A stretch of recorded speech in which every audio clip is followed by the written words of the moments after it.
Hey friends, welcome back to the channel. I'm Tirso. If you haven't seen parts 1 and 2 of the series, you can check them out via the link in the corner. In this video, I'm covering how to learn.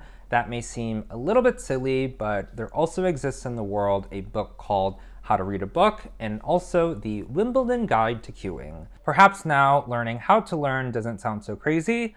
I'm going to go through how I would approach a project, which includes learning your technical skills, concepting, and working towards a portfolio. You're not just learning your design skills, you're training how to think and work like a designer so you can tackle any project that comes your way. So let's go to design school without going to design school. This is part 3 of my no-nonsense guide to learning graphic design. If you're just starting to learn graphic design today, I highly recommend project-based learning. A lot of this is just getting your reps in and working through the design process until you build your own version of the design process. On top of that, you are actively applying the knowledge you're learning and constantly building a portfolio, which you absolutely need. So let's walk through how this works. First, we need a project. Here are some examples. You could work on a poster series, invitations, logo design, package design, magazine layouts, an infographic, book cover design, a restaurant menu, maybe it's a mobile app interface or an email newsletter. Looking at this list, some are more involved than others. Perhaps start with the poster series. You want something easy that you can just explore. Also, every designer has designed a poster at some point, so why deprive yourself of that rite of passage? Find a real-world solution. In design school, some of the projects you work on are real-world projects. Back in my day, we rebranded a local restaurant, we designed posters for other school organizations, and we worked on projects for some nonprofits. So if our project is a poster, look anywhere that has posters. When I go to Chicago, I play tennis at a park district, and they have this billboard of posters, so this is my real-world solution for the purposes of example. Create a brief. Also in design school, we created a brief for every single project, so you too should learn how to work with one from the very beginning. Shameless plug that I have a template in the guide below if you want to support the channel. Here are the main parts of a creative brief. We need a client, a project title, objective, target audience, description, deliverables, timeline, the project constraints, and our budget. It's really important that all of this is taken into consideration when you're designing. By addressing all of these areas, that is how you talk about the project when you present it later on to a potential employer or a client. The reason why I had you find a real-world situation is because that helps you establish everything you need for the brief. We have a client, which is Oaklawn Park District Racket Fitness and Gymnastics Center. For me, I'm just going to focus on the racket part because I play tennis. The project title is Tennis Program Poster Series. Objective: to create a series of informative posters that promote the variety of tennis programs offered by Oaklawn Racket Club. For our target audience, they are local community members of all ages interested in learning tennis or improving their current skills. For age, we can create sub-audiences specific to each poster: kids 10 and under, youth and teen, which is 11 to 18, and then adult. There is a secondary audience, which would be existing members looking for continued or new challenges. Timelines are important because in the real world, timelines are very real. We'll give ourselves 3 weeks. We can deliver round 1 of designs in a week and a half, 3 days for someone to review and provide feedback. We can turn around round 2, 3 days after that. We'll send to the same people for review again, and then we can have a final round of revisions and designs 3 weeks from when we started. For project constraints, looking at the poster wall, it is a printed piece, meaning you are using InDesign and designing in CMYK. It is printed in-house. The constraint here is that your designs can't be full bleed because the printer can't print to the edge.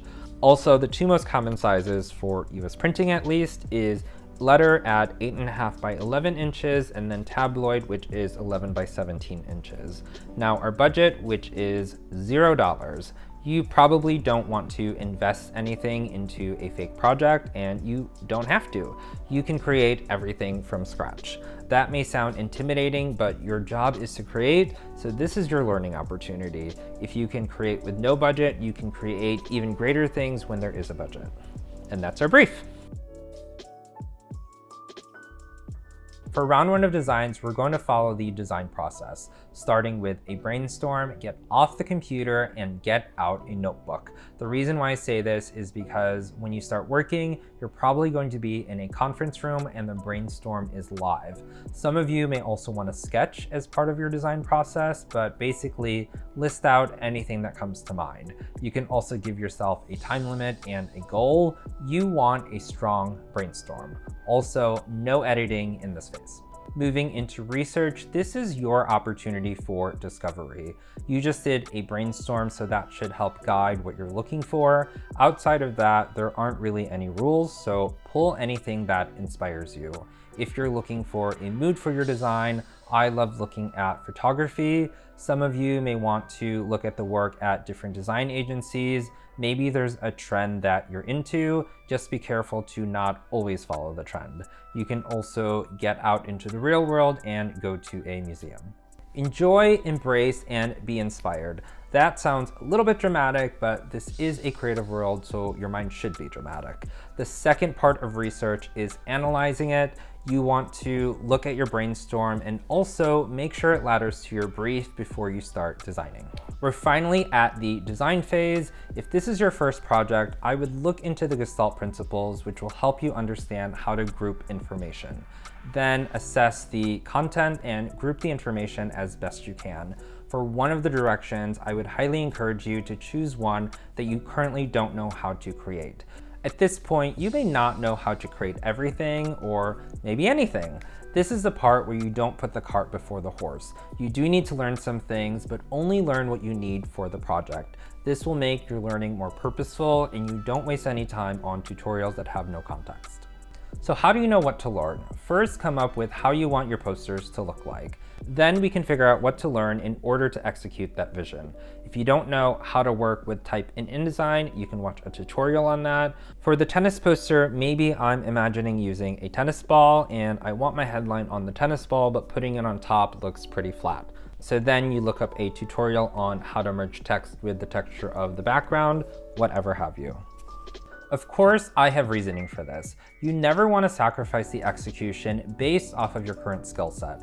By having your vision as the Bible for what needs to be done, you force yourself to think freely on what's possible, and it allows you to constantly be open to learning. Translating this to later in your career, it is a difference between the creative director that doesn't suggest video because they don't know how to do it, versus the creative director that suggests video because it's the better execution, so they find an external agency to do it for them.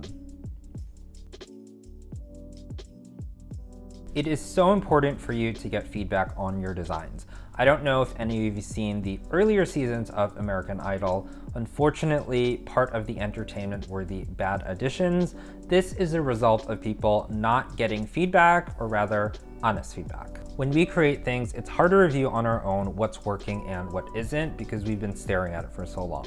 We're also biased because we want it to be good. Part of getting feedback is having those conversations so you can start talking about design, whether it's good or bad. Like I said in the last video, clients have no problem telling you how they feel. You can either send it to someone or post it somewhere. Ideally, you're getting feedback from people who are experienced, if you remember my Discord story from part 2. It may take a few days to get the feedback, but don't sit around. Use that time to learn about typography, design theory, and design history. I would be purposeful and learn a few things about each to make sure you're covering everything. After you get your feedback, make revisions for round 2. The feedback might be good, it might be bad, it doesn't really matter. This is your opportunity to revisit those areas of improvement. If the changes are minimal, just make those adjustments accordingly. If they're larger, don't be afraid to start with a blank page. This allows you to clear your mind from what you're seeing in front of you and explore new solutions versus making versions of an old one that didn't work for the client. Repeat the feedback and revision cycle 1 or 2 more times until you arrive at a solution that you're fully proud of. And I don't mean hang it on your parents' refrigerator proud, I mean front page of the newspaper, this person designed it proud. And that, my friends, is project-based learning. I do think it's the best approach, and here's why. In one project, you have gone through the entire design process, which is the job of a designer. Because of the brainstorm, they were your ideas. So if this ends up in your portfolio, instead of saying this project is, you can own it and say, for this project, my idea was. It is more personal and more powerful. You can also talk to working with a client and designing for an audience. All of these things are much more convincing, and you can do it with confidence. When it comes to the technical skills, I do think it's less overwhelming because you're doing it over time. Let's fast forward 6 months. You now have client work, you have a portfolio, you know 6 to 12 different design styles, you've gone through design process multiple times, and you're very comfortable in all the design apps. That is a tremendous accomplishment. I'm not saying that 6 months is all you need to be a graphic designer. What I'm saying is after 6 months, you are on track to get there. Drop any comments below. The last part 4, will be on goal setting. Check out more content on the channel, and I'll see you next time.